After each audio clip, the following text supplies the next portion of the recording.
Does the First Amendment give us the right to spread misinformation? And when misinformation is spread, who should be held accountable?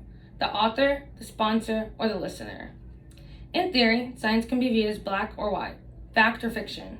However, when opinions and science mix together, the lines between spreading fact and spreading fiction get blurred. In recent news, internet personality and podcast host Joe Rogan has been accused of spreading misinformation on the platform Spotify. Many musicians who stream their music on the platform are urging the platform to remove Joe Rogan's podcast in an attempt to decrease the spread of misinformation. The podcast of discussion occurred on December 30th, 2021, between Joe Rogan and Dr. Robert Malone, who, according to the podcast, is an American physician and virologist. Joe Rogan interviewed Dr. Malone on his knowledge of the COVID vaccine and of Dr. Malone's extensive history working on mRNA vaccines that date back to the 1980s. According to the interview, Dr. Robert Malone is the inventor of 9 original mRNA vaccines patents and currently works as a consultant in the vaccine world. They also discussed theories and claims about the coronavirus pandemic and of vaccines in general.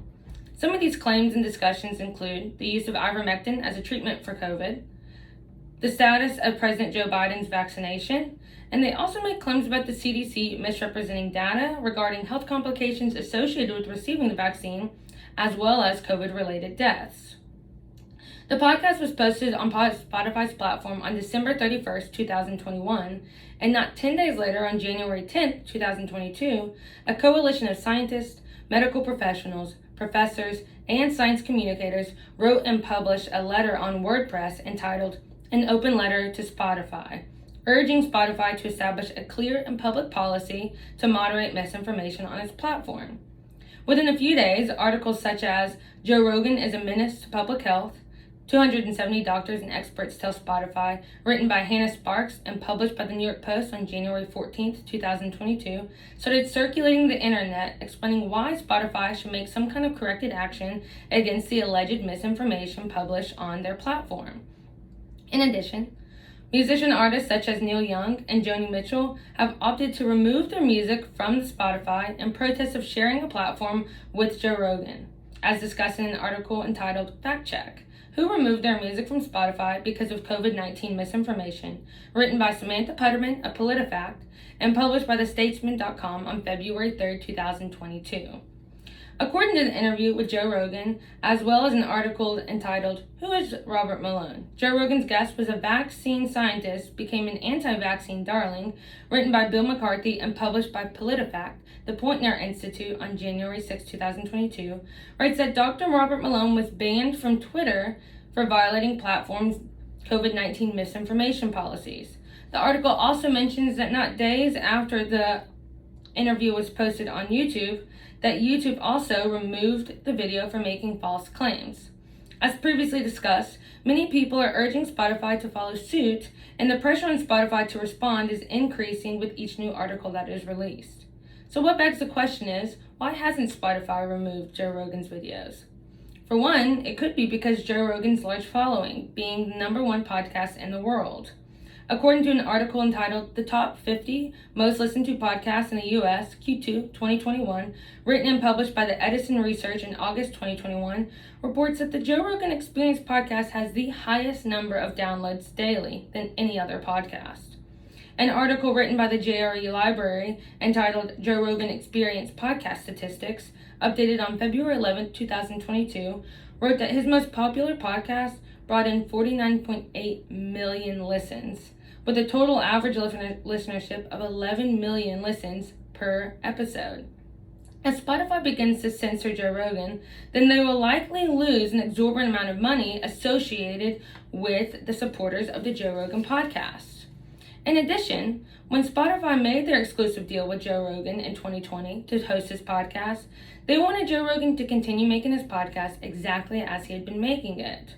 An article entitled Joe Rogan Strikes an Exclusive Multi-Year Deal with Spotify, written by Maria Kramer and published in the New York Times in May of 2020, quotes Joe Rogan saying that Spotify won't have any creative control over the show.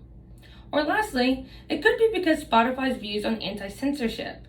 An article entitled Spotify's Craven Response to Joe Rogan, written by the editors and published by National Review on February 8, 2022, reports that the CEO of Spotify does not feel that silencing Joe Rogan is the answer, as he is a believer and supporter in open speech.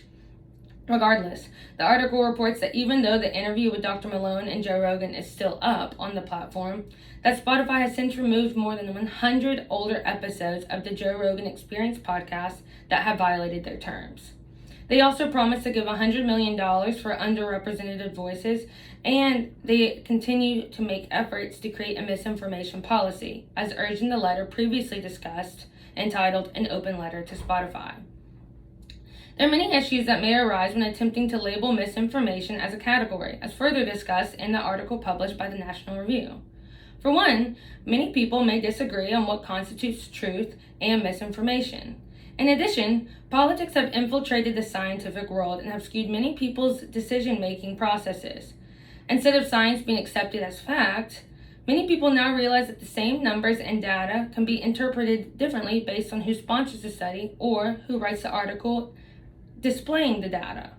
This is further discussed in Christina Nicholson's TEDx lecture entitled Fake News, It's Your Fault, published on November 12, 2018.